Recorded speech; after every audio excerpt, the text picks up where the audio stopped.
The rest of the country, everybody but the left, gets it.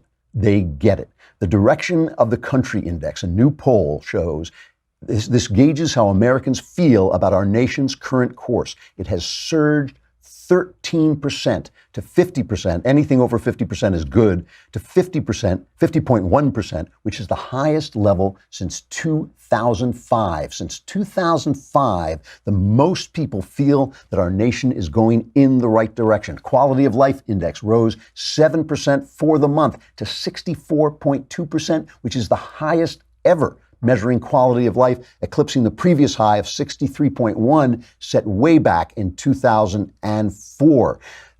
And why? Why? Because the jobless rate is virtually, those who lack a high school diploma, the jobless rate is now at its lowest level ever. This is for Investor Business Daily. This is from Investor Business Daily. For those who want to work full-time but can only find part-time work, their rate is the lowest since 2007. That was the thing that was keeping Obama's numbers afloat. All those people working part-time were counted as working full-time when they weren't. Now they are.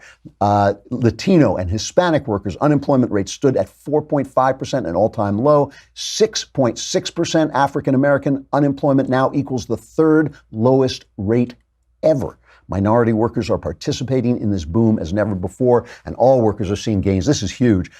Finally, wages are going up. Wages are a lagging indicator. They finally rose at 2.7% for a second straight month. So people are happy. People are getting happier. And I told the guys this when Trump was first elected. I said, you have never seen GDP go from 1.5 to 4. I have, because I lived through Carter and Reagan. It's like laughing gas. It makes people happier. Why not? Suddenly you got money to spend. Suddenly your family is secure. Suddenly there's going to be Christmas again. It's not like the Obama years. It's the Trump years, and it's good times. And no matter what the press is telling us, people are getting it. You can't talk people out of their own lives. You can't talk people out of the facts that are right in front of them. But on the left, it's a constant crisis, and we need us some socialism. We've got to get that socialism because we've got to be saved from this world where things are not free. Cynthia Nixon, who is the actress from, that Sex and the City. She's the actress from Sex and the City. She's running for governor of New York. She's challenging Andrew Cuomo in the primary. She has finally gotten on the Alexandria Ocasio-Cortez train, and she has announced that I too, am a socialist. One of a small but growing number of candidates to identify as a democratic socialist.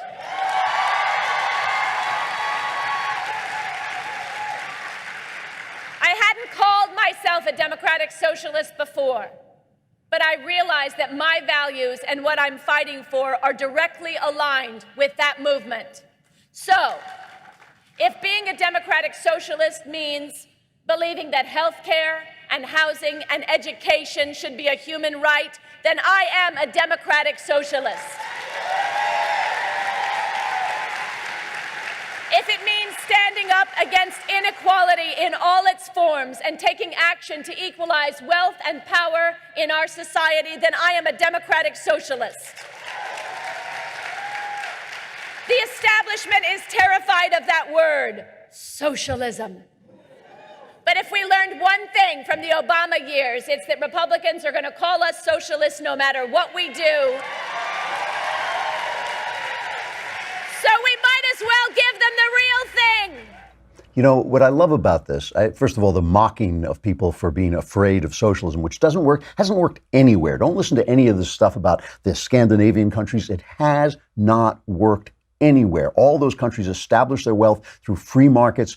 Socialism has drained them of energy and wealth and of productivity and creativity. It never works. But even aside from that, as I keep saying, it's the fact that it is, when she says healthcare is a human right, when she says housing is a human right, education is a human right, what she is saying is you're taking your money, taking your wealth, taking your work, and deciding what they are having the state decide what they are going to do with the product of your work. is a human right, that they have the right to the product of your labor, which is exactly what the slave owners in the South thought. They used to sit around and go, yeah, I got a right to the labor, I got a right because I'm a superior, I know what's bad. That's exactly what they're the same people. They are the same, I have issues sometimes with Dinesh D'Souza. I love the guy, but I have issues sometimes when he, compares the modern Democratic Party to the Democratic Party of slavery. Obviously it's not the same party, but that same strain of logic does go through it. There's still sitting around going, yeah, you do the work, and I'm going to take that. I'm going to take the profits from your work. I'm going to spend it. That's the way it should be because I am superior to you. And then they laugh at you for saying, like, I don't think that's such a good thing. Michael Tomasky in the New York Times. Let's take a trip to our favorite location, the New York Times op-ed page, or as we like to call it, Knucklehead Road.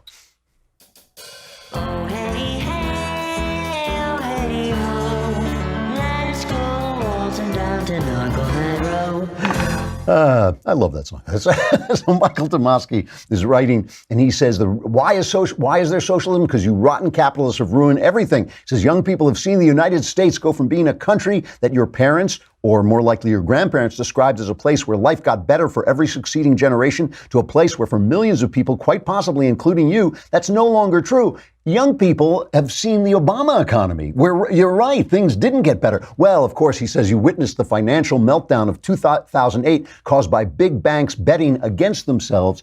No, my friend. The meltdown of 2008 was caused by left-wing policies headed by Barney, what the hell was his name?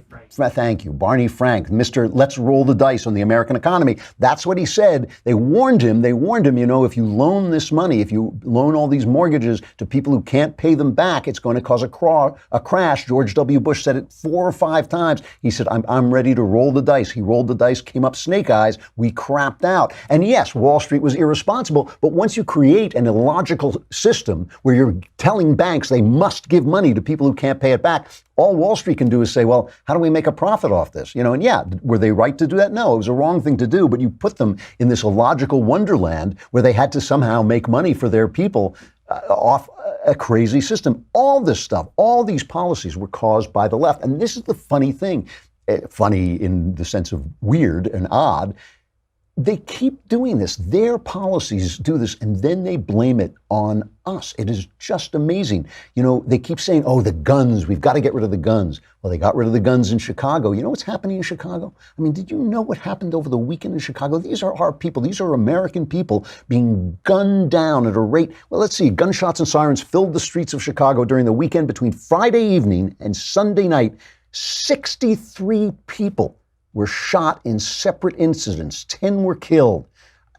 I mean, that is insane. And you think people, listen, I've been saying this behind the scenes. I don't like to make predictions. I believe nobody knows the future. So predictions are largely a waste of breath. But I've been saying here at the Daily Wire, Black Americans are not stupid. They're going to catch on. The things go better with Trump. The things are going better with Trump, and things go lousy under the Democrats. So the Democrats can say, oh, it's the guns. It's not the guns. It's the policies. It's not letting people arm themselves. It's not telling people they've got to work hard. So now, here are people protesting in Chicago, as they damn well should. They start out talking about Rahm Emanuel and what he's doing, and then they call out for help to the one person who actually has been paying attention to their problems.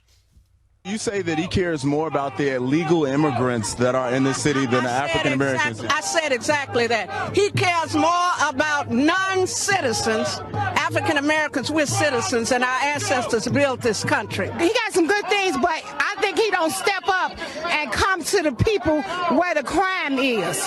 You know what I'm saying? The crime is on the south side and the west side. We have to make sure that President Trump recognized that not everyone believes that Chicago is a Trump-free zone. If he's serious about helping the people in Chicago, especially on the west side of Chicago, I accept his help.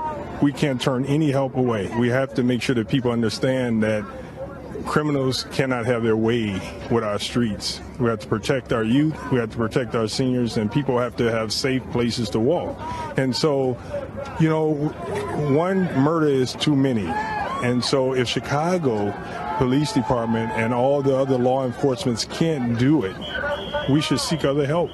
He's calling out to Trump, and if Trump wins 10 to 15% of that, population's vote, there won't be a Democrat Party. I mean, they have been gulling people for 50 years that they are the help and support of people with that color skin. Well, there is no help and support for people of that color skin. There's only help and support. The same policies work for everybody. The same policies work for everybody. There is more connection between, I was given a speech in a college. I can't remember which college it was. And this young black guy was arguing with me. And I said, the behaviors in poor black communities and the behaviors in white hillbilly communities are exactly the same and cause the poverty and keep people mired in poverty. And he said, I don't care about hillbillies. Well, that's what you get with the Sarah Jong attitude, and that attitude of hating white people and judging people. Look at it this way. It's either right or wrong to judge people according to the color of the skin. It cannot possibly be right for one person and wrong for another person. That makes no sense. Listen to the left twist itself. They're shocked that we protested. They are shocked. They keep calling us the alt-right staged an outrage campaign against Sarah Jung. Well, it is outrageous, and it's not the alt-right. It's any decent human being. Any decent human being knows that it's wrong to judge a man by the color of his skin. That is wrong for everybody. It is wrong for you. It's wrong for me. It's wrong for everybody. And by what logic can that make the world a better place? By what twisted philosophy? Only an intellectual could convince himself that that was going to make the world a better place. It's just not. But the press has sold this to us.